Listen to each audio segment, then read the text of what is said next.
Praise God. So, as you remember, we are still in our series. Nasa pag-aaral pa rin po tayo sa Book of Hebrews. But I believe siguro magpapahinga muna tayo sa pag-aaral natin. So we're gonna have another series break. So may break time muna tayo sa pag-aaral natin sa Book of Hebrews kasi kailangan ko rin po magpahinga. No? Kasi this coming week, I will be having a knee surgery. Ito po ay hindi naman po ganun ka malakas naman eh. Oh, yan. Yun nga lang talagang 2 years ago nagkaroon ako ng injury na kailangan ng surgery, so matagal-tagal. Siguro mga ilang months ako mapapahinga. Pangit naman. Ewan ko, gusto niyo pa mag-preach ako naka-wheelchair? Ayaw naman, no? Pag kaya naman, nakakatayo naman ako, kaya naman. Hindi naman pupuputulin yung paa, no? Pero may re-repairin lang para mas tumibay kasi medyo nagkaroon siya ng injury. So this coming August 21, I will be having my knee surgery. So please pray for me. Pwede ba yun? Can I ask for a prayer? Sama niyo po ako sa prayers. At pag-pray nyo na maging successful naman, I claim, no? And yung recovery process lang, yun lang ang medyo matagal. And I pray na bigyan tayo ni Lord ng strength. At syempre, ito po ay kailangan din ng discipline kasi kailangan ko palakasin uli ito pag after ng surgery. No? So, thank you. Thank you po sa mga prayers ninyo. At ang GCash number ko po ay 09... joke lang po. Okay. So ngayon po ay pagpapatuloy po natin ang ating series entitled Anchored in Christ. Everybody say Anchored in Christ. Ayan. So pag sinabing anchored in Christ, we are to remain, we are to be constantly stable sa ating commitment, no? Kumbaga ang magpapanatili ng ating commitment, ng ating kaligtasan, ng ating buhay Kristiyano ay yung ating pananatili din kay Kristo. So yung iba, kaya sila nawala na sa paglilingkod dahil nawala din sila kay Kristo. So tandaan nyo po, no, yung ating pananatili sa buhay Kristiyano, kaya ka nakakapanatili dahil merong Jesus sa buhay mo. At kapag inalis mo yon, at kapag bumitaw ka doon, no, sa pananampalataya mo sa Kanya at nag-rely ka sa sarili mo lang na kakayanan, maaring bumigay ka, maaring manghina ka, at maaring tayo po ay mawalan ng spiritual strength. Maging dry yung ating spiritual life. So last week ay nagkaroon po tayo ng pag-aaral sa chapter 4. Sinimulan natin yung verses 1 to 11. Natapos natin yun, naunawaan natin that God had provided us our ultimate rest. No? Yung tinatawag nating Sabbath. Ano nga ulit ibig sabihin ng Sabbath? Rest, no? So kapag sinabi mo ulit sa boss mo, boss, kailangan ko po ng Sabbath. Ayan. So ibig sabihin nun, araw ng pamamahinga, no? Pahinga. Yan. At ang tunay na kapahingahan po, hindi po araw. Hindi po isang araw lang. Ang tunay na kapahingahan po natin ay matatagpuan po kay Jesus. Amen? Amen. Kuya Alvin, pwede palakasan ng aircon para maranasan ko ang kapahingahan. Medyo hindi napapahinga yung pawis ko. Okay. So, naintindihan natin na ang Panginoong Hesus po ang ating Sabbath. Siya po ang ating rest. And so, as we continue, we'll be looking at another wonderful topic. At ipagpapatuloy po natin ang verses 12 to 16. Okay? Hebrews chapter 4, verse 12 to 16. So, dyan tayo ngayon magfo-focus. Before we begin, let's all bow down our heads and let us pray. Heavenly Father, salamat Panginoon sa umaga na to. We welcome you. We honor your presence. We worship you. We magnify you. At wala kami ibang itinataas, Panginoon, kundi ang iyong makapangyarihang pangalan. Lord, all the glory belongs to you. Lord, my prayer today ay kami po lahat ay uuwi at hindi namin basta sasabihin lang, Lord, ang ganda ng sermon, ang ganda ng service. Lord, nawa ang bawat isa ay uuwi, Panginoon, na puno ng amazement, puno ng kaluwalhatian mo, and we will all say, what a wonderful Savior we have. Lord, may we all understand and realize that we have a wonderful mediator, a wonderful Savior, a great high priest. Lord, help us, Lord God, to see the beauty of Jesus. Makita nawa namin, Panginoon, sa pamamagitan ng iyong salita, ang glory ni Jesus Christ. Ma-appreciate namin ito. Maranasan namin, Panginoon, ito. At panghawakan namin ang aming pananampalataya sa Kanya. Pagtibayin ito, Panginoon, sa umaga na ito ng iyong makapangyarihang salita. Hayaan mo, Panginoon, ang iyong banal na spirito ay kumilos. Mangusap ka sa puso at isipan ng bawat isa, Panginoon, sa umaga na ito. Convict our hearts and change us forever. We give you glory. In Jesus' mighty name we pray. Amen and amen. Sige po, yung pinakamalakas para sa Panginoon. Meron pong isang estudyante, okay, at doon po sa kanilang school. Ang pangalan po ng estudyante na ito ay si John Errol. Hindi. John ang pangalan niya. Hindi si John Errol. Iba si John Errol eh. Mas gwapo ng konti si John Errol. Okay. Ito si John, during ng kanilang PE class, ay sa sobrang, alam mo naman yung mga bata, maligalig, ay sa sobrang excitement niya po, no, sa kanilang activity, ang nangyari po ay, medyo usog mo bin, dito banda, yan. Yun, thank you. Yan. So, ang nangyari, sa sobrang excitement niya po, actually, first day nila yon ng PE class. Sa sobrang excited niya po, hindi niya po napigilan na maihi sa kanyang shorts, no? Or sa kanyang jogging pants, no? Yung jogging pants nila, medyo halata kapag naihi ka. And sa sobrang excitement, naihi siya, and nakita niya po, yung ihi talagang bumakat dito. Talagang basa dito. At alam niya, sa sarili niya, na kapag nakita to ng kanyang mga classmate, ay pagtatawanan siya at ibubuli siya ng mga classmate niya. Buong araw ito pag-uusapan sa klase. No, experience nyo ba yun? No, estudyante kayo? Di ba? Napagtawanan kayo sa school, no? So talagang sa takot niya, sa sobrang hiyang-hiya po siya, nanalangin po siya. Sabi niya, Lord, tulungan niyo po ako. Ayoko pong mapahiya, tulungan niyo po ako. Pero tahimik lang. Lord, tulungan niyo ako, Lord. Naisiya ako, Lord. Tulungan niyo po ako. Hindi ko alam gagawin ko. Nape-pressure na po siya. So, nag-pray siya. After niyang mag-pray, Lord, salamat. Alam ko may gagawin ka. In Jesus' name, amen. Pagkatingala niya, nakita niya yung kanyang classmate na si Joshua. Dave. Hindi. Si Joshua lang, si Joshua. Si Joshua, may daladalang orange juice. No? At biglang natisod at tumapon sa kanya yung juice. Nagkabanggahan sila. So medyo, kunyari, siyempre si John nagalit. Ano pa yan? Nabasa ako. Para hindi masyadong halata, no? Pero sa deep inside, ay, salamat. Di na halata. So kasi natapunan na siya ng juice. So natakpan na yung ihi niya. So, anong nangyari? Medyo, kunyari galit siya. Ano pa yan? Ba't di ka kasi nakatingin? Pero deep inside, thank you, Lord. Diba? Thank you, Lord. So alam nyo yung dapat mapapahiya na siya. Talagang malaking kahihiyan yun. Naawa ngayon yung mga teachers, yung mga classmates niya. Huy, grabe, ano ginawa mo kay John? Kawawa naman si John. Naawa sa kanya. So tinulungan siya ng mga classmates niya, ng teacher niya. And then talagang naging caring yung buong classroom. So inasar na ngayon si Joshua. Josh, ikaw talaga, mali-mali ka talaga eh. Tingnan mo, nadapa ka, natapunan mo tuloy si John. And then, habang pinagtatawanan si Josh at pinag-uusapan ng mga classmates yon, tumingin lang si Josh kay John at ngumiting ganyan. Ngumiting ganon. So, may naisip ka agad si John. So, nung pauwi na sila sa school bus, tinanong ni John, sabi, Josh, sinadya mo ba yun? Tingin ko sinadya mo eh. Sinadya mo tapunan ako ng orange juice, no? Sabi niya, oo, sabi niya, sinadya ko yun. Bakit? Kasi alam ko yung pakiramdam na maihi sa shorts.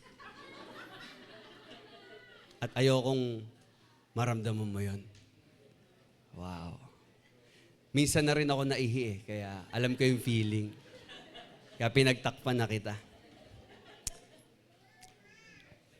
Ang sympathy ay ibig sabihin po niya, nakikibahagi ka o inilalagay mo ang sarili mo sa sakit, sa pighati, o sa nararamdaman ng ibang tao para mas matulungan mo sila. Ang tawag po doon ay sympathy. Sa Tagalog, simpatya. No, sympathy. Kaya kung meron pong buntis dito, ipangalan niyo na sa anak niyo, sympathy. Wow, ang ganda, di ba? Si sympathy, no? Ang ibig sabihin nun, it means choosing to step into someone's pain to meet their need. Okay? At si Jesus po, si Jesus po ang isa sa napakagandang illustration, the best example of sympathy. Sympathy is Jesus. Dahil si Jesus po ay nakibahagi, hindi lang niya tayo tinulungan, nakibahagi po siya sa ating kahinaan. Yun ang dahilan kung bakit nagkatawang tao siya.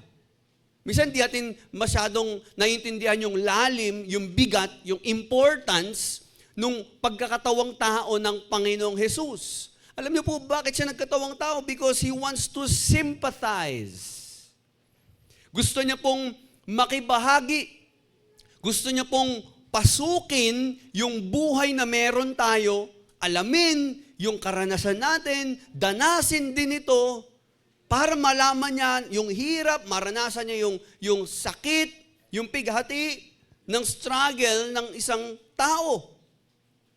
Kaya tayo ng mga Kristiyano, kapag nagsastruggle tayo sa Christian life natin, dahil naging tao din si Jesus, alam niya yung pakiramdam mo. Pwede ba sabihin mo sa katabi mo, naiintindihan ka ni Jesus? Amen?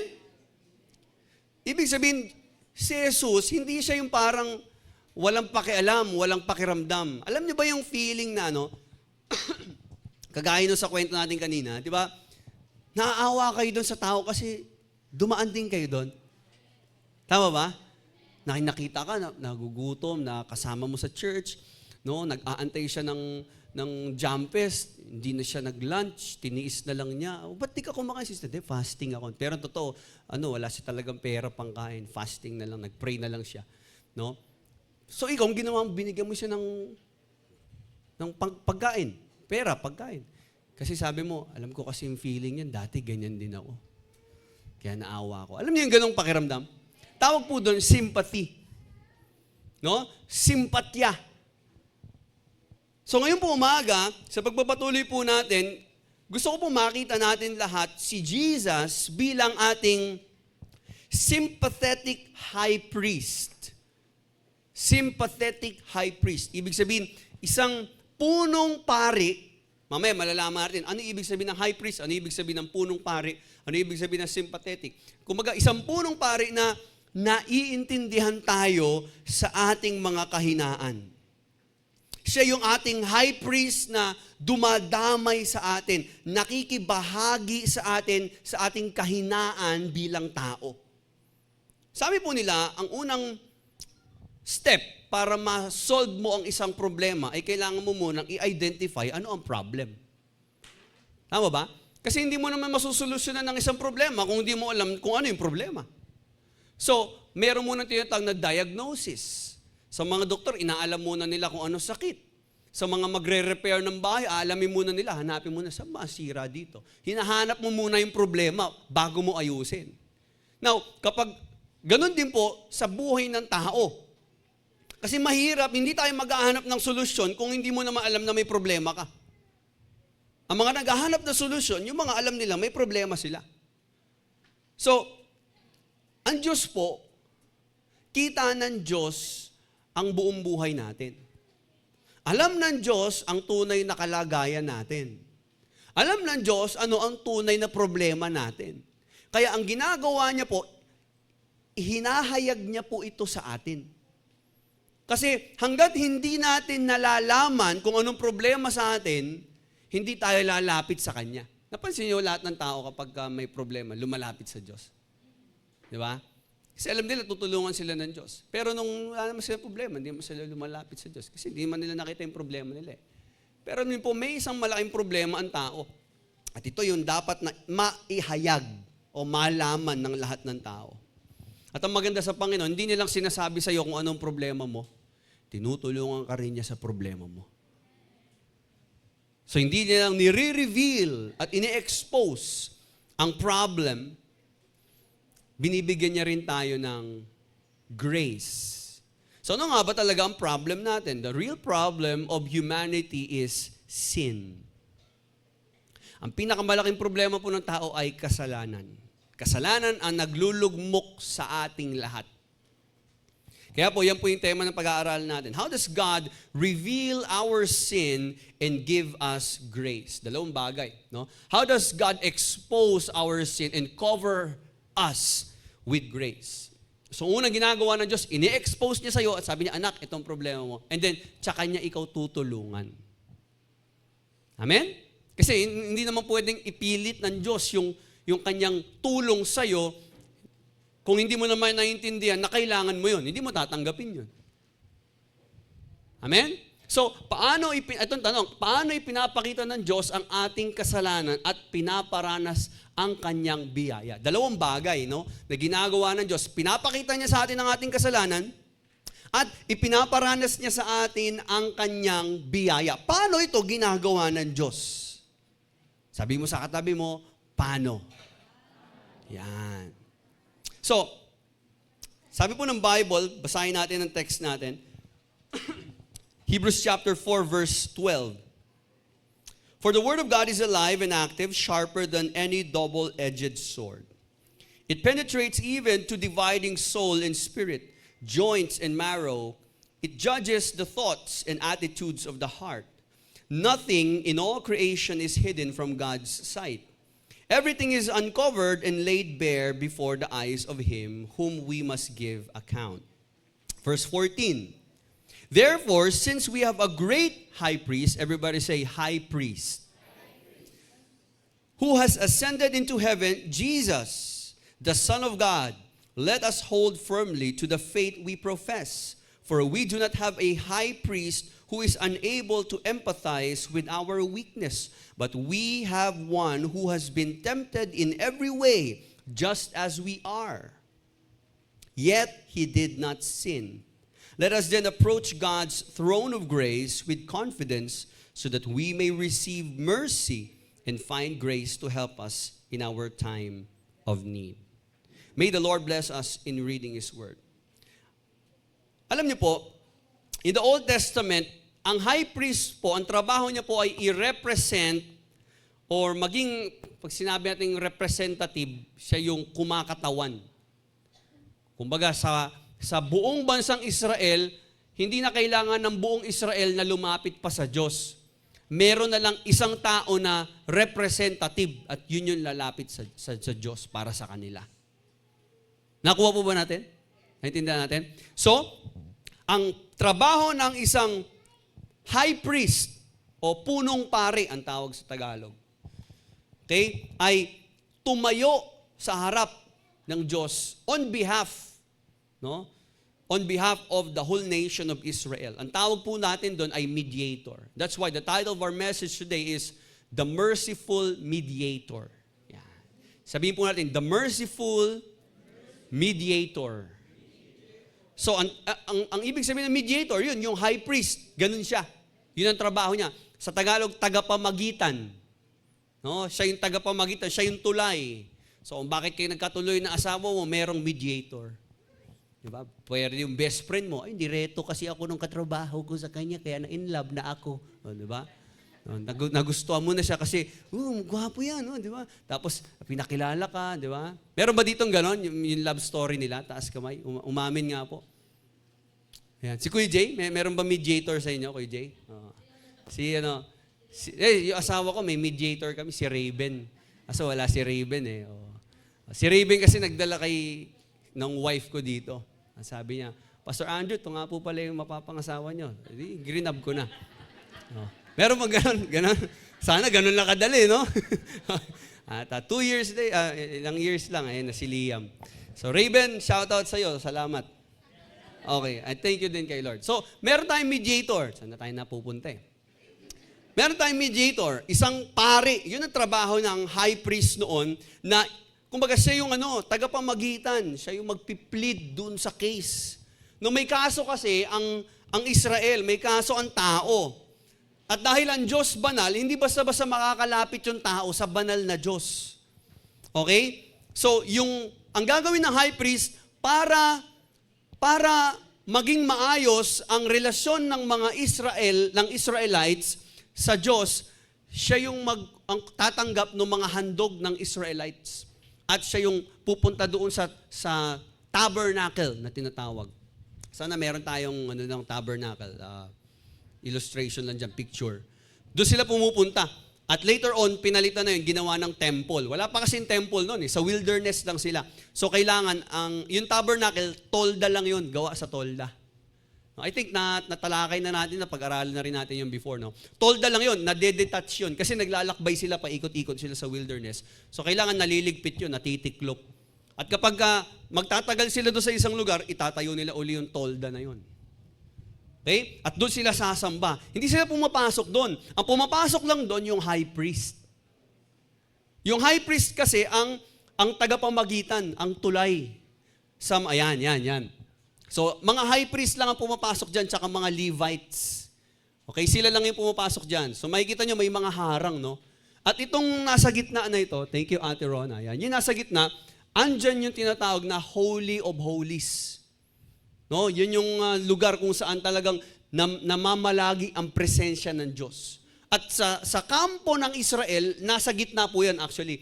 Kung ilalagay pa natin, yung mga tent ng mga bawat tribo, andyan yan nakapaikot. At ito ay nasa gitna.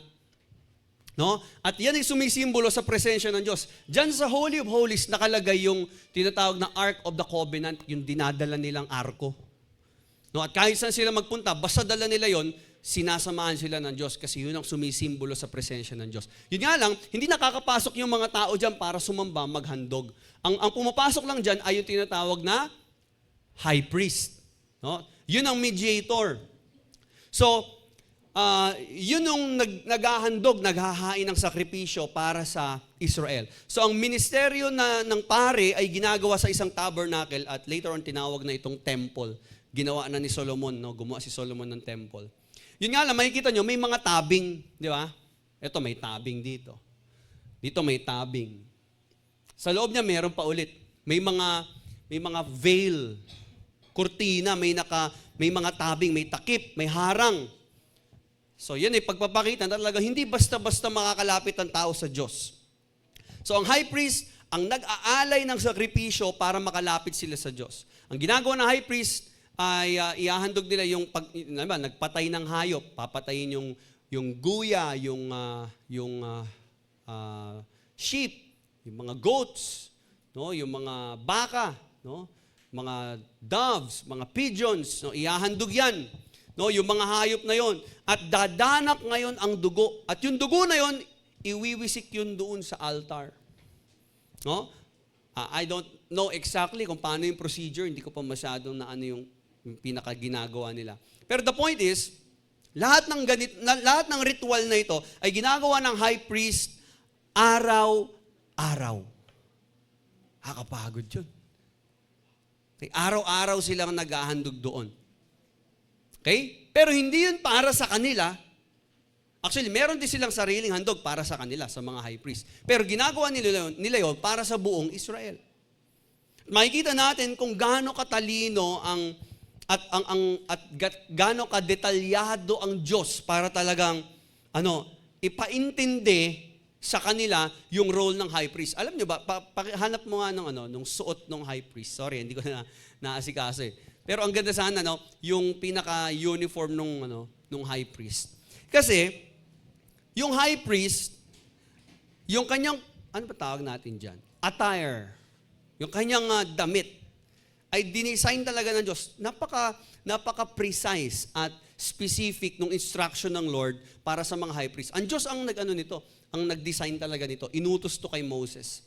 No? So, ang ng high priest, meron ditong 12 na, merong breastplate, may parang malaking dyan, square, at meron dyang 12 bato. Hindi siya brilyante. Iba yun eh. No? Hindi to Encantadia. So, 12, no? 12. At yung 12 na yon ay sumisimbolo sa 12 tribes of Israel. Yan. Thank you. Yan. 12.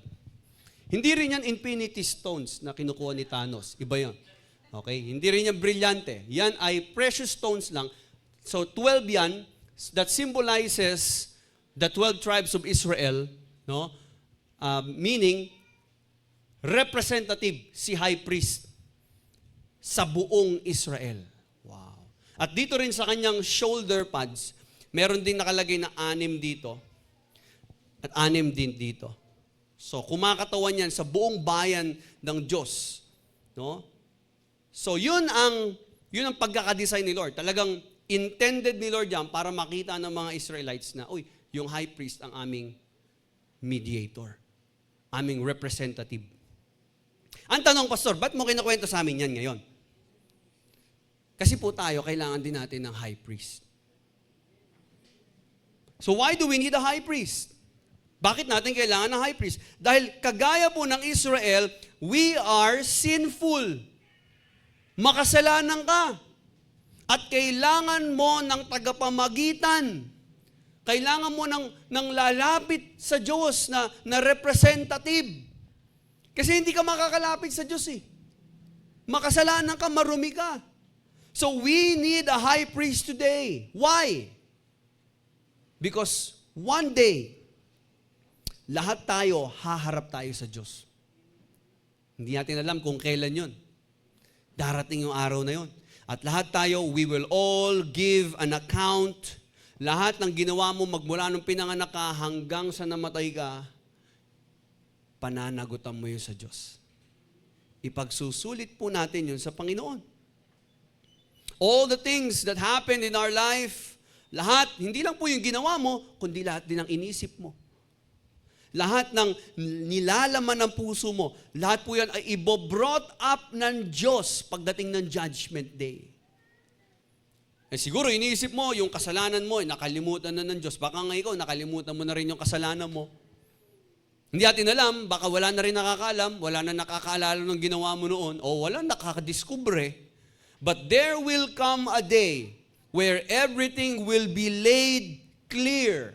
Everything will be exposed. Lahat ay hubad. Lahat ay exposed sa mata ng Diyos. Ngayon, hindi pa hahatulan ng Diyos yan. No? But everything will be exposed during the time of judgment. Yan po ang reality ng judgment ng Diyos. We will all be exposed. At ang i-judge ng Panginoon ay hindi lang ang actions, kundi ang intention din ng heart mo. Yung motibo mo, alam ng Diyos yan eh. No, yung inisip mo kahapon, alam ng Diyos yan eh. At tandaan po natin ito, walang amount ng religiosity, walang amount ng good deeds, ng mga magagandang gawa, walang amount ng mabubuting gawa natin o ng ating pagkakarelihiyoso o pagsisimba ang maaaring makapagpawi ng parusa ng Diyos sa ating mga kasalanan. Hindi maaalis ng pagsisimba natin yung mga nagawa nating kasalanan noon. Hindi maaalis ng ating mabubuting gawa at tumulong ako sa mahirap, pinagsisihan ko na yan, at tinulungan ko si ganito. Hindi, alam ng Diyos. Alam ng Diyos lahat. Ako po hindi ko alam. At ako may sarili din akong kasalanan na baka hindi nyo alam. Pero alam ng Diyos lahat. Kita ng Diyos lahat ang buong buhay ko. At haharap din ako sa Kanya. Lahat po ng tao. Lahat tayo. Hindi po ba medyo alarming? Teka muna. Nagpakabait na ako. Oo. Pero hindi natanggal yung ginawa mo noon. Hindi nabura yun. Teka muna, nag-church na ako. Oo. Pero naka-record yun. Dati akong tomboy, dati akong bakla, dati akong magnanakaw, dati akong mahilig sa babae, marami akong nakakatalik, iba-ibang mga babae, marami ako asawa, nagsinungaling ako, nandaya ako, nanloko ng kapwa, walang nakakaalam nun, ikaw lang. Oo, pero naka-record yun. I-expose ng Diyos yun. Kaya kailangan mo ng high priest. Kasi kung ikaw lang ang haharap sa Diyos at wala kang high priest, lahat ng kasalanan mo, pagbabayaran mo. Lahat ng kasalanan natin, pagbabayaran natin sa impyerno. Bakit ko nasabi na, Pastor, nag-church naman ako, ba't ko nasabi na hindi ito nababago o naaalis ng ating mabubuting gawa? Isang example po, yung pinag-aralan natin last week, Hebrews chapter 4 verse 1 to 11, yung Israel, sumunod naman sila kay Lord. Umalis sila ng Egypt, tumawid sila ng Red Sea, kumain sila ng manna, nakita nila yung pillars of fire, yung pillars of cloud. Sinamahan naman sila ng Diyos. Pero nakita pa rin ng Diyos yung kanilang unbelief, yung katigasan ng puso, yung kanilang disobedience, yung kanilang rebellion. Meaning, tinuturo po sa atin ito na yung ating panlabas na ipinapakita, hindi ibig sabihin yun ay tunay natin na pagpapakabuti. Hindi ibig sabihin kapareho yun o equal yun sa ating righteousness. Yung ating outward religiosity, yung ating outward actions, yung ating mabubuting ginawa, hindi yun nagpapatunay na righteous talaga tayo kasi ang Diyos ang nakakaalam talaga kung mabuti ang puso natin. So how does God expose our sin? Yun ang kailangan mangyari. And how does He cover us with His grace? Number one, God's Word reveals our need. Ito po yung tinatawag na conviction from the Word. So God's Word reveals our need. Ito yung sinasabi ng chapter 4, verse 12. Basahin natin. For the Word of God is alive and active, sharper than any double-edged sword. Sabi dito, ang salita daw ng Diyos ay matalim. Okay? It is a sharper than any double-edged sword. It penetrates even to the dividing of the soul and spirit. Pinaghihiwalay niya. Ewan ko kung nataon lang, no? Pero pag sinabi kasi nating, yung Word of God, hinahalin tulad ng author sa matalim na espada. O kaya, hindi naman to actually espada na yung panghiwa ito . No? Panghiwa. Okay? So ito yung actually yung role ng Word of God sa buhay natin ngayon.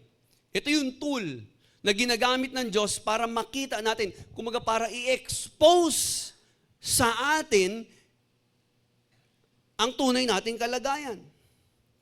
Inaalis nito ang hypocrisy, kasi pwede ka tayo magpanggap pero yung salita ng Diyos, pag talagang binasa mo yon, makikita mo yung sarili mo .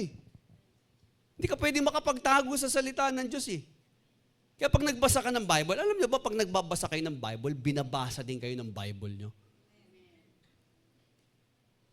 Kasi pinapakita niya sa'yo kung sino ka. Ine-expose niya sa'yo ang totoong kalagayan ng puso natin. So, inilalayo ka nito, inilalayo ka niya sa self-deception.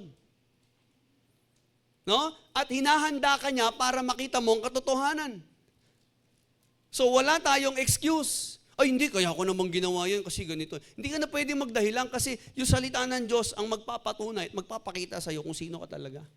Kung ano yung motibo mo, tama ba talaga o mali yung ginawa mo? Ano bang klaseng tao ka talaga? No?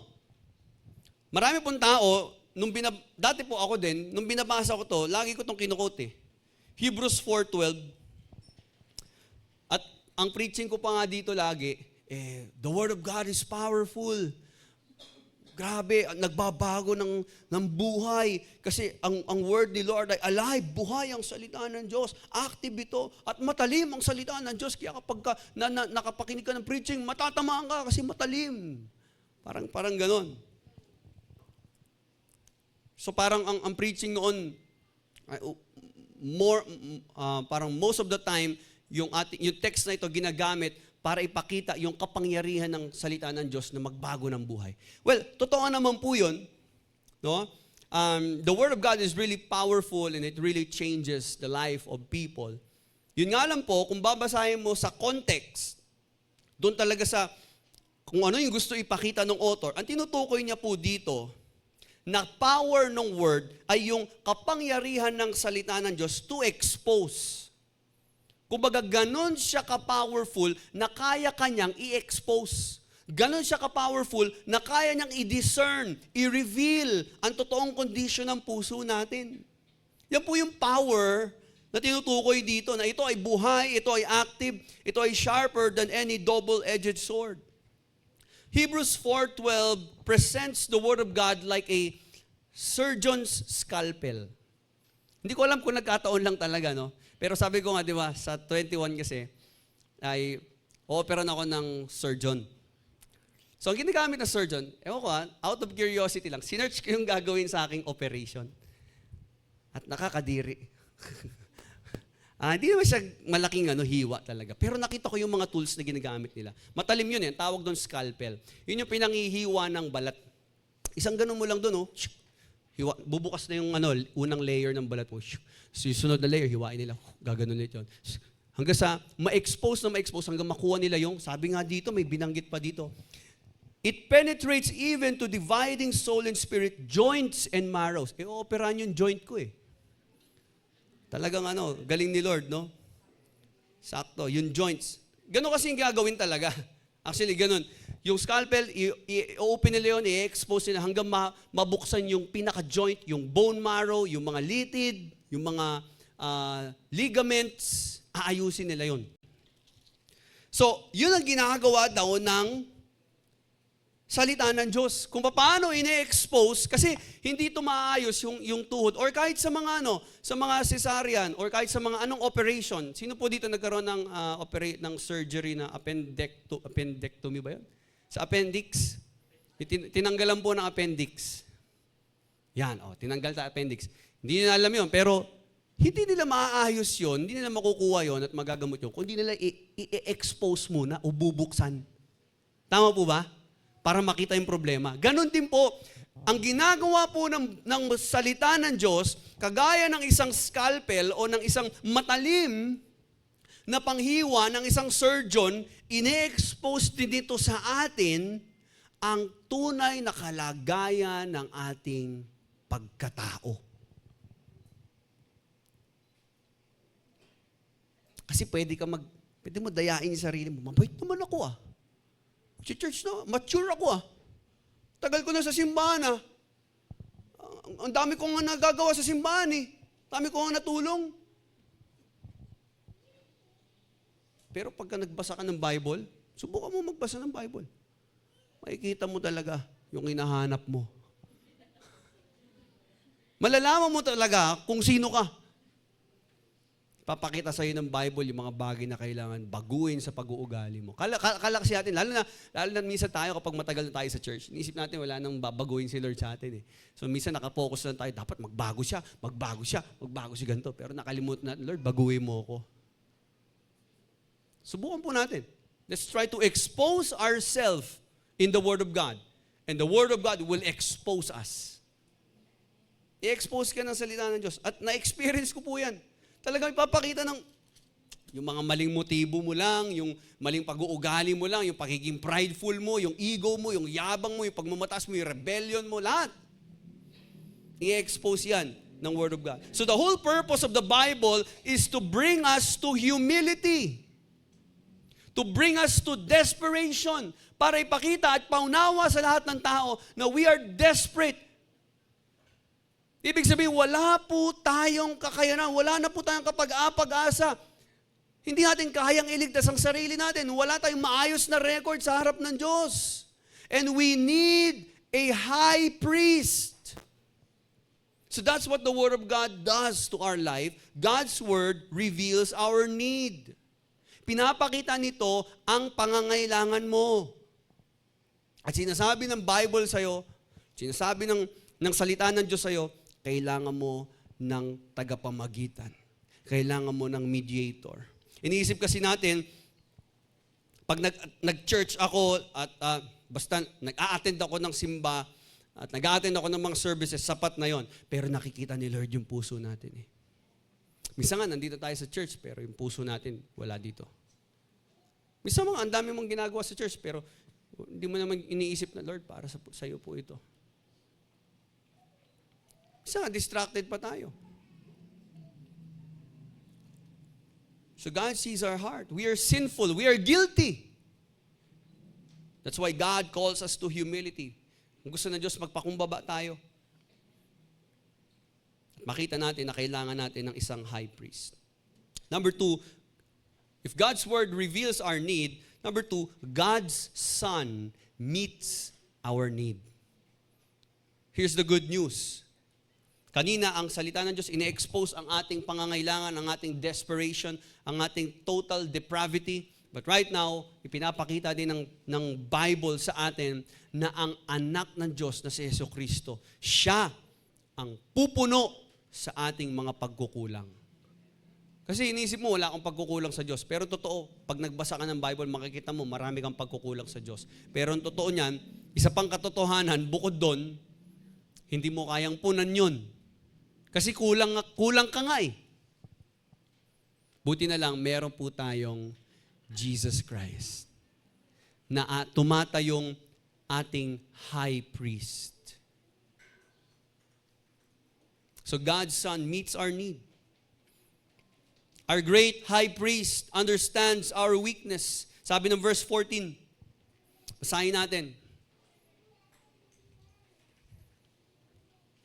Meron ba tayong dyan, Tagalog? Basahin natin sa Tagalog.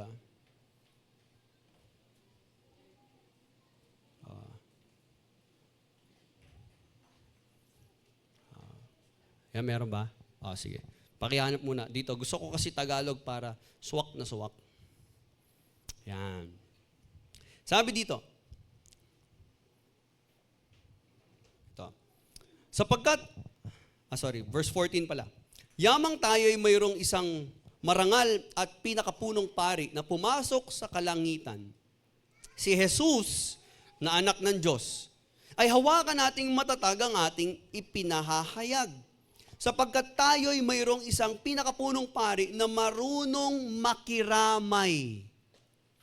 Tawag po doon, sympathy. Yung makikiramay ka. No? Nakikilungkot ka. Nakikita mo, napapagod siya, nakipagod ka din. Parang ganon.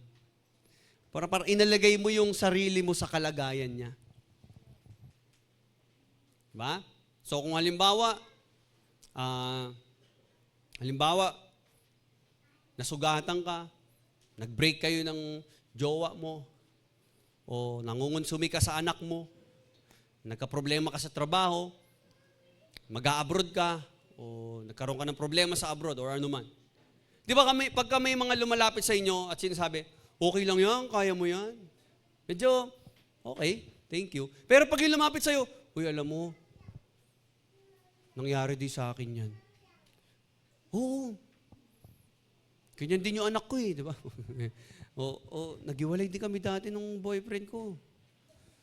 Nagka-problema din ako dati, pareho tayo. Nawalan din ako ng trabaho. Di ba kapag yun yung kausap mo, parang nakakagaan ng feeling? Parang mas nadadamayang ka. Tama ba? Tama po ba? Kaya nga di ba yun yung hinahanap ng mga estudyante? Kaya pag uwi sa school, di ba? Ma'am, sorry ba, hindi ako pumasa sa school eh. Hindi ako pumasa sa exam. Bagsak po ako sa quiz ngayon. Ganun ba? Ba't ka bumagsak? Okay lang ma, kasi halos lahat naman kami bumagsak. parang okay, di ba? Okay, masarap sa feeling pag gano'n. May kadamay. Yun ang tawag natin dyan. Si Jesus, ganun po. Siya po ay, sabi dito, pari na marunong makiramay sa ating mga kahinaan. Isa na tinukso sa lahat ng mga paraan. So, ibig sabihin, si Jesus, kung ano yung struggle natin, naranasan din ni Jesus yon. Kung ano yung temptation na naranasan natin, nakaranas din siya ng ganong temptation. Kung ano yung problem, yung everything na may kinalaman sa ating weakness, dinaanan po ni Jesus lahat yan. So again, humanity is guilty before God, at ang mga high priest ay mediator Pero yung mga high priest noon sa Old Testament, kulang. Ang pinakakailangan nating high priest ay si Jesus. Yun ang gusto ipakita ng author ng Hebrews dito. Ang tanong, Pastor, ang dami naman pong pari ngayon Kahit sa Israel ang dami nilang pari nun Pero bakit si Jesus ang kailangan natin? Bakit si Jesus ang kailangan natin na high priest? Bakit siya? Ang sagot po, kasi siya lang po ang pasado. Siya lang po ang qualified at siya lang po ang nagtagumpay bilang high priest. Basahin natin yung verse 14. Sabi, yamang tayo mayroong isang marangal at pinakapunong pari na pumasok sa kalangitan. Doon pa lang, di ba? Nasa kalangitan siya. He was accepted in heaven, of course, because He is Jesus Christ, the Son of God. Unlike any other priest, si Jesus, ang kanyang handog ay once and for all. Ang lahat ng mga pari noon, kinakailangan pa rin nilang maghandog, mag-alay ng sakripisyo, walang katapusan, paulit-ulit yon, araw-araw, taon-taon. Bakit? Kasi hindi naman talaga naaalis yung kasalanan. Okay?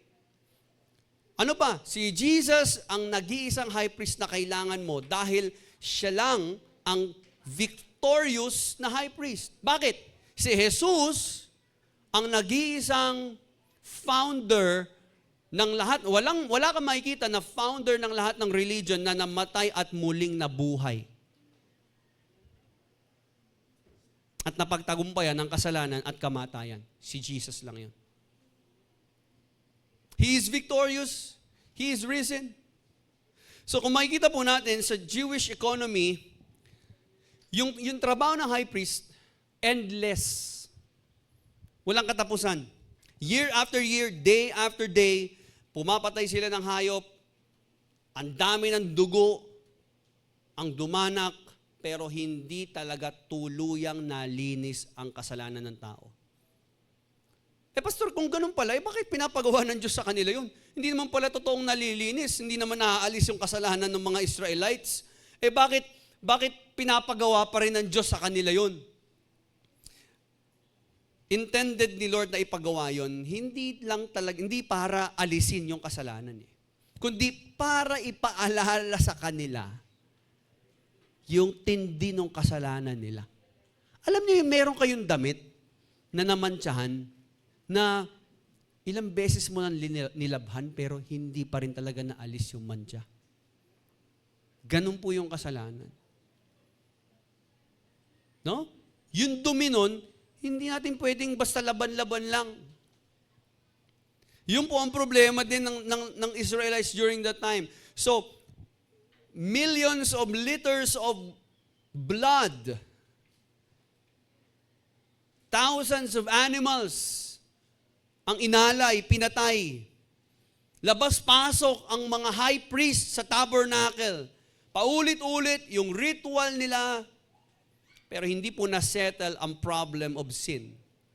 In fact, again, wala pong upuan sa tabernacle para po sa mga priest kasi hindi sila pwede magpahinga. Dahil hindi pa naman tapos yung trabaho nila. Pero kung makikita nyo po, ang ating great high priest na si Jesus, He came and He did not minister on the tabernacle, He ministered on the cross.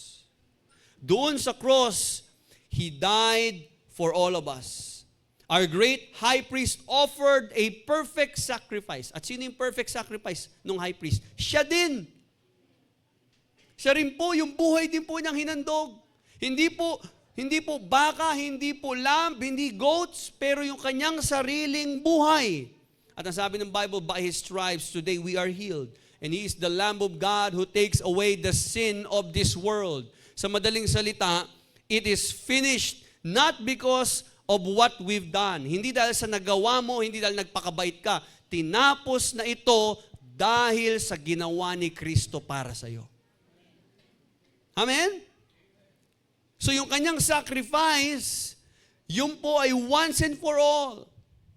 At dahil siya lamang po ang perfect sacrifice, He is the perfect high priest, doon lang po natin masasabi, siya'y talagang nagtagumpay.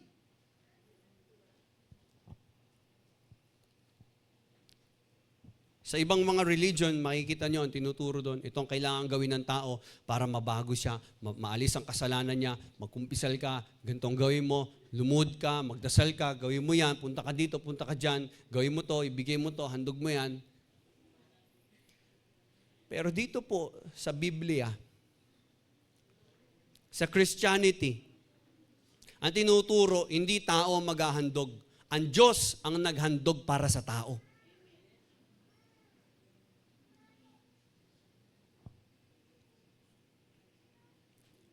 Wala pong ibang relihiyon na magsasabi sa inyo na yung founder ay napagtagumpayan na ang kasalanan para sa iyo.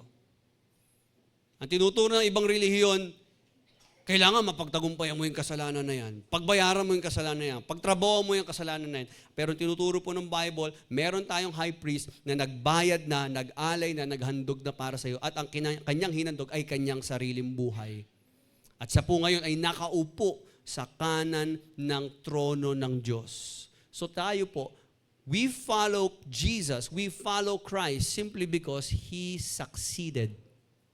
He finished the work. Kaya po, we must hold fast to our confession. Huwag natin bitawan yung ating pananampalataya. Walang ibang may kakayanang magligtas sa'yo. Kaya kung tatalikod ka kay Jesus, ipagpapalit mo si Jesus, wala na ibang pwede magligtas pa sa'yo. Jesus is the only perfect high priest that we need. So yung confession mo, yung faith mo sa Kanya, huwag mo bitawan. Sabi mo sa katabi mo, kapatid, kumapit tayo. Sabi mo, ka-faith lang. Ka-faith. No? Kumapit tayo sa faith natin kay Jesus. Walang ibang priest ang makakarating sa langit. Walang ibang priest ang nakatapos ng kanyang gampanin. Walang ibang high priest ang nag-resurrect, ang umakyat at umupo sa trono ng Diyos. So we follow Jesus, we trust in Jesus because His job is successful. Hindi lang dahil sa relihiyon, hindi lang dahil tinuro sa atin.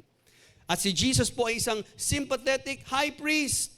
Hindi lang siya isang successful high priest, siya rin ay isang sympathetic high priest. Hindi po siya yung parang high priest na malayo sa atin. Ang sabi po ng Bible, verse 15, He sympathizes with our weaknesses. Ibig sabihin yung kahinaan mo, yung mga hindi mo magagawa, yung mga bagay na parang pakiramdam mo, mahina ako sa ganito eh. Hindi ko kaya to, hindi ko masunod si Lord. Nagsistruggle ako sa ganyan, natutokso ako sa ganito. Alam ni Jesus yon. Bakit? Ang sabi ng Bible, He was tempted as we are. Basahin natin sa Tagalog. Ang sabi po dyan, sabi dito, siya ay pari na marunong makiramay sa ating mga kahinaan. Isa na tinukso sa lahat ng mga paraan. Gaya rin naman natin. Gayon may walang kasalanan. Ibig sabihin, kung ikaw dumadanas ka ng temptation, si Jesus dinaanan din yan. Yung temptation na dinaanan mo, pinagtagumpayan na ni Jesus yan. Ito po yung maling paniniwala noon ng mga Greek philosophy. Iniisip kasi ng mga tao noon, nung panahon ng author ng Hebrews, kaya niya sinulat din ito. Kasi yung mga tao noon, naniniwala sila na ang Diyos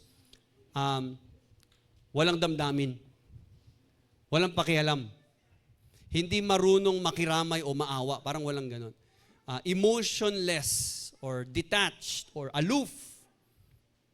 Kasi para sa kanila, parang ang paniniwala nila, yung Diyos, kapag naawa sa'yo, ibig sabihin, na-impluwensyahan nung ginawa mo o nung kalagayan mo, yung Diyos. At dahil na-impluwensyahan mo yung Diyos, lumalabas na mas makapangyarihan ka dun sa Diyos. So, hindi pwede mangyari yun. Na magkaroon ng awa ang Diyos. Na magkaroon ng damdamin ng Diyos para sa'yo. Hindi pwedeng magkaroon ng sympathy ang Diyos sa'yo. So para sa kanila noon, ang Diyos ay isang apathetic God. Pag sinabi natin apathetic, walang damdamin. Manhid. Pero po hindi po yun ang sinasabi ng Bible. Dahil tinuturo po ng Bible, Christ entered human suffering. Pinasok ni Jesus ang pagdurusa ng mga tao, ang temptation ng mga tao, ang kahinaan ng mga tao. Siya ay Diyos at siya'y nagkatawang tao. Kaya, again, Jesus understands our weakness. Naintindihan ng Panginoon ang ating temptation. Dahil tinempt din siya. Tinukso din siya kagaya natin. Pastor, bakit? Paano mo nasabing tinukso? Paano mo nasabing lahat ng kahinaan, lahat ng nararanasan ko, naintindihan ng Panginoong Hesus? Bakit? Nanganak din ba siya? Ang hirap kaya manganak. Nagpalaki ba siya ng 12-12 ng anak? Ang hirap kaya.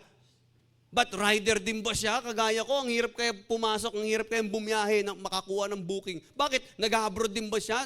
Naranasan ba ni Jesus yon?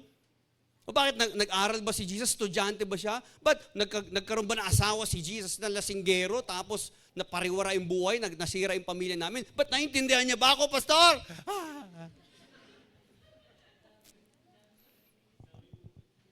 Dami hugot, no? Paano na naintindihan yun? Paano mo nasabing nararamdaman at dinanas din ng Panginoong Hesus yun? Iba yung buhay ko, Ako, pwede ko sabihin, bakit si Jesus ba napilayan din? Para masabi na naranasan niya yung nararanasan ko ngayon. Alam niyo po, mga kapatid, yun yung malaking misconception sa ibig sabihin ng text na to. Dahil yung temptation po ay magkakaiba. Okay? Lahat ng temptation, iba-iba yan externally. Meaning, iba-iba yung physical trials natin. Yung karanasan, may kanya-kanya tayong buhay. May kanya-kanya tayong pagkatao. May kanya-kanya tayong mga nararanasan araw-araw. Iba-iba din yung nangyayari sa atin.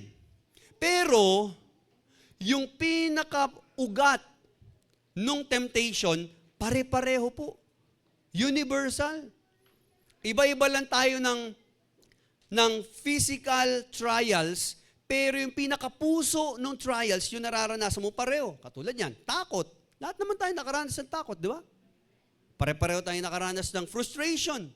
Iba-iba nga lang ng form, pero pare-pareho na merong rejection, merong frustration, nakaranas ka ng depression, isolation, pero iba-iba ang nag-trigger. Iba-iba ang nagdulot sa'yo nito. Pwedeng yung pagod, yung hirap ng buhay, galing doon yung pagod mo, o po pwedeng sa pressure ng pagpapalaki sa anak, o yung pressure na ikaw ay tumatanda na at pakiramdam mo parang walang nangyayari sa buhay mo. Lahat yun. Lahat ng nararanasan natin, we are all experiencing struggles uniquely, pero yung core, yung pinaka-puno, yung pinaka-ugat ng ating mga nararanasang pagsubok o temptation ay pareho lang. At ito pong kakaiba. Ibang klase po ang naranasan ni Jesus na temptation. Bakit? Kasi yung kanyang temptation, full force. Di ba alam niyo po yung temptation, habang tumatagal, mas tumitindi. Tama ba? Habang patagal ng patagal, si Jesus po, napakatindi ng temptation niya. At wala pa pong nakaabot sa ganong klaseng temptation. Bakit? Tayo, ito pa lang tayo, no? Dito tayo. Tinutokso tayo dito, kumbaga parang ito yung level 1. Level 1 pa lang ng temptation, minsan sumusuko na tayo Bumibigay na tayo, tama ba? Level 2 pa lang, o iba level 3. Pero si Jesus, alam niyo po, hanggang sa pinakamatinding, pinakamabigat na level, hindi siya bumigay. Kasi sabi ng Bible, hindi siya nakagawa ng kasalanan. So, ibig sabihin, yung temptation ni Jesus, yung tukso na naranasan niya, mas mahirap, mas mabigat. Kasi hanggang dulo, hindi siya bumigay. Madalas tayo bumibigay, di ba? Hindi natin nakakayanan Bumibigay tayo sa anong tukso? Sa pressure, di ba? Sa frustration. Bilis tayong magalit. Bilis tayong makapagsalita ng di magandang salita. Minsan, nagsisisi tayo, nasabi ko yun. Diba? Mabilis tayong bumigay, no? Natutokso tayo sa sa kalaswaan. sa immorality. Di ba? Hala, nagawa ko yun, hala. Mabilis tayo bumigay. Tama ba? Meron ba kayong mga karanasan sa buhay na kung saan natukso kayo tapos biglang na-realize nyo, hala, nagawa ko na naman. Sino yun nakaranas na? Ako lang? Grabe, ang galing nyo. Galing nyo. Turuan nyo naman ako. Lagi ako bumibigay. Taas kamay lahat ng mga nakaranas ng temptation. Bumigay tayo eh. Tama ba? Pero si Jesus hanggang sa siya po ay namatay at muling nabuhay hanggang nakakit siya sa langit, hindi siya nakagawa ni isang kasalanan. Ganong katindi yung temptation niya. He resisted sin and temptation completely. He never sinned. Naalala ko po, meron pong isang batang lalaki, bibili po siya ng isang aso, tuta. At naganap siya ng tuta, kita niya itong store, pet store. At sabi niya, hello po, magandang umaga po. Bibili po sana po ng tuta. So sabi nung, sige, pili ka na dyan. Kita niya isang cute na tuta dito banda. Pwede po ba ito? Pwede po makita to. Parang cute po nito eh. Sabi niya, iho, wag yan. Kasi yan eh, pilay. Ano yan eh, pilay. Pag naglakad yan, ganun-gano, no. Hindi mo ma-enjoy yan. Tsaka baka maano ka lang, mangunsumi ka lang dyan. Mahirap palagaan yan, pilay yan eh. Sabi nung bata, okay lang po kasi pilay din po ako, putol po yung isa kong Sabi niya, ay ganun ba, nakita nung owner. Nakita niya, pilay pala. Hindi ako yun, ha? Hindi ako yun. Nakita niya pilay. Tapos sabi nung bata, sige po, hanap na lang po ako ng iba kung ayaw niyo po ibenta yan. Ay, hindi, sabi niya, iyo. Actually, bibigay ko na lang siya sa'yo. Ha? Bakit po? Sa'yo na tong tuta na to. Bakit niya po binibigay? Kasi alam ko, dahil pilay ka, naiintindihan mo yung mga needs niya at mas maaalagaan mo siya mabuti. Kasi naiintindihan mo siya. Alam niyo po, ang Panginoong Hesus ganun din po. Dahil naiintindihan niya po at naranasan niya po yung kahinaan natin. Kaya niya tayo matulungan. Kasi naiintindihan niya tayo. Ang mga totoong makakatulong lang sa'yo, yung mga nakakaintindi sa'yo. At walang ibang mas nakakaintindi at nakakaunawa sa pinagdadaanan mo ngayon, kundi si Jesus. Kaya kanino ka dapat humingi ng tulong? Kay Jesus. Sabi mo nga uli sa katabi mo, naiintindihan ka ni Jesus. So He is our sympathetic high priest. So natatakot ka ba? Nangangamba ka ba? Nababalisa ka ba? Nag-aalala ka ba? Natatakot ka ma-reject?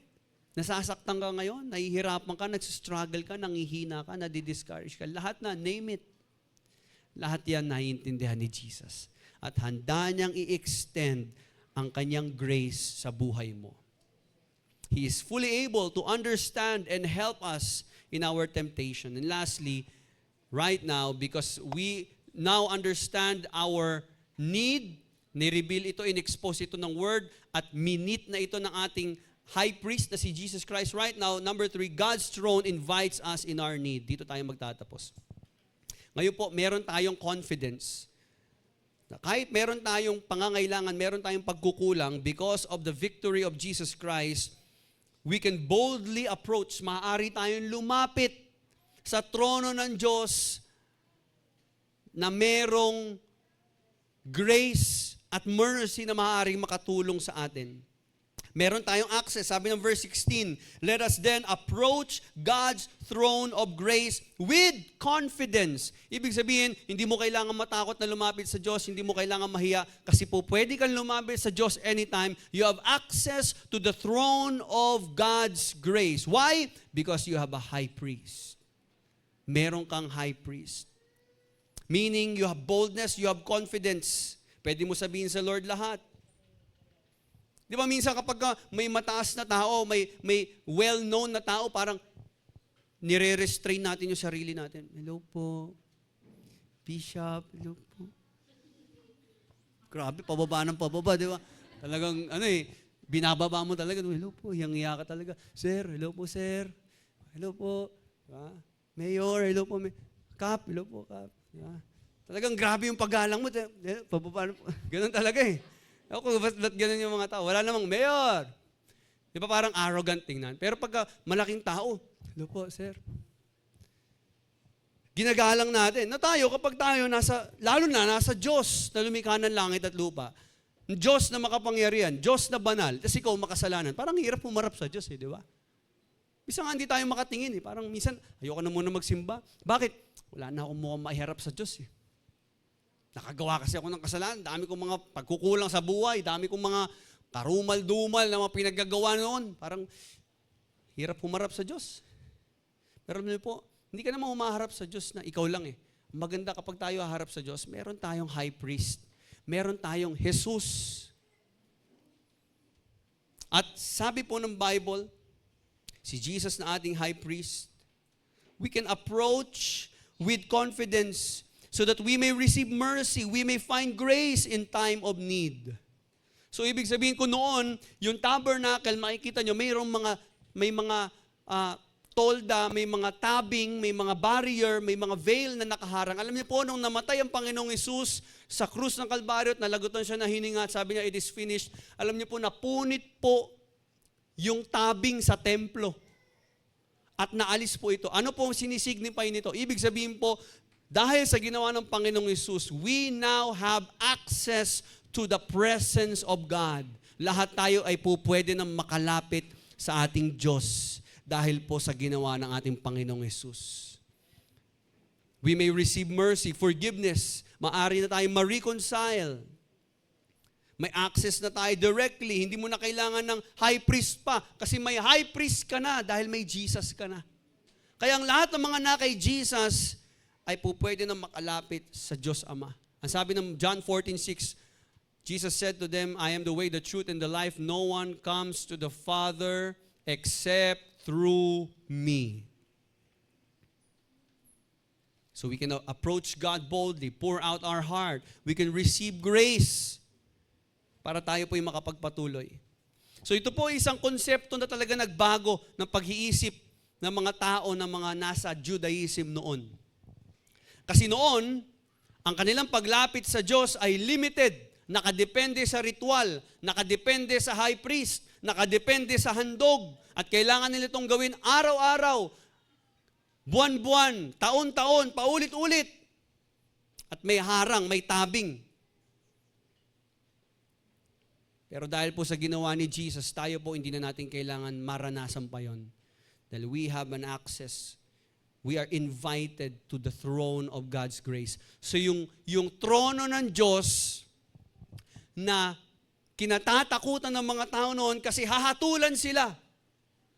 Dahil kay Jesus, naging trono ng biyaya ng Diyos. Yung throne of judgment, naging throne of grace. Not because of us, hindi dahil nagpakabuti tayo, but because of the work of Jesus as a high priest. Hindi tayo lumalapit dahil naging mabuti tayong tao. Hindi tayo lumalapit sa Kanya kasi naglingkod tayo, dami nating ginawa at pagmamalaki natin sa Diyos yun. Lumalapit tayo at alam nating tatanggapin niya tayo dahil inabot niya tayo sa pamamagitan ng Kanyang anak na si Jesucristo. So review natin yung tatlo. Number 1, God's Word. Sige nga, paki-flash. Number 1, God's Word reveals our need. Number 2, God's Son meets our need. Number 3, God's throne invites us in our need. So to summarize, paano nga ba ini-expose ng Diyos ang kasalanan? Ngayon, alam na natin. No? Alam na natin paano niya tayo kino-cover ng Kanyang grace. Paano pinapakita ng Diyos ang ating kasalanan? Ang sagot po dyan, God's Word reveals our sin and God's Son gives us grace. Na para po ito ay i-summarize into a beautiful statement na mas maiintindihan natin. Basahin natin to sabay-sabay. 1, 2, 3, go. Reveals our hidden shame, Christ's grace restores and heals our name. Basahin natin sa Tagalog. 1, 2, 3, go. Sa salita ng Diyos, lihim ay nabubunyag. Sa biyaya ni Kristo, buhay ay naaayos at nagliliwanag. So mga kapatid, kung pakiramdam mo ang buhay mo ay papalayo na sa Diyos, at sa palagay mo ngayon ang Christian life mo ay medyo dry, at hindi mo alam paano makabalik sa Panginoon, nire-remind tayo ng Diyos ngayon, hindi malayo ang Diyos natin. Just draw near to Him and He will draw near to you. Lumapit ka sa Kanya. Kasi meron tayong punong pari, meron tayong high priest na nauunawaan yung ating kahinaan. Sa mga nakakaranas ng temptation, sa mga taong broken, sa mga taong may depression, may mga worries, anxiety sa buhay, maraming bagay tayong inaalala, maraming discouragement, frustration, at marahil nawawalan na tayo minsan ng pag-asa. Gusto ko lang po ipaalam sa inyo, sabi po ng salita ng Diyos, naiintindihan niya tayo. Naiintindihan tayo ni Jesus. We can always come to Jesus. Pwede tayo laging lumapit, bumalik kay Jesus. Hindi mo kailangan ayusin muna ang sarili mo kasi siya ang mag-aayos sa'yo. Minsan, kailangan ko muna ayusin sarili ko bago ko talaga mag-commit. Hindi eh. Kailangan mo si Jesus eh. Kailangan mong i-commit muna ang sarili mo para talaga maayos ka. Siya ang mag-aayos sa'yo. Ang perfection ni Christ ang magko-cover sa'yo. Hindi ang perfection mo. Ang kailangan mo lang gawin ngayon ay kilalanin siya, magtiwala at manampalataya sa Kanya at magpahinga ka sa presensya niya. So brothers and sisters, God's Word is living and active. Buhay ang salita ng Diyos. At ini-expose nito ang ating mga struggle, ang ating mga sin. Yet, we are not left in condemnation. Hindi ka iniwan lang ni Lord at in-expose lang ni Lord at sinabi sa'yo, marumi ka, makasalanan ka. Hindi ka lang niya kinondem, kundi ipinadala din niya ang kanyang buktong na anak na si Jesus upang maging tagapamagitan, upang maging handog, upang tayo ay makalapit muli ng may confidence sa ating Diyos Ama. We can approach God now with confidence, boldly, openly, walang takot. And we can receive mercy. We can receive grace. Kung kailangan mo ng grace, if you need the power of God, if you need healing, if you need strength, you need encouragement, ibibigay ito sa iyo ng Diyos. Maaari tayong lumapit sa Kanya. So napakalinaw lang po ng calling ng passage na ito sa atin. Ito po yun, lastly. Let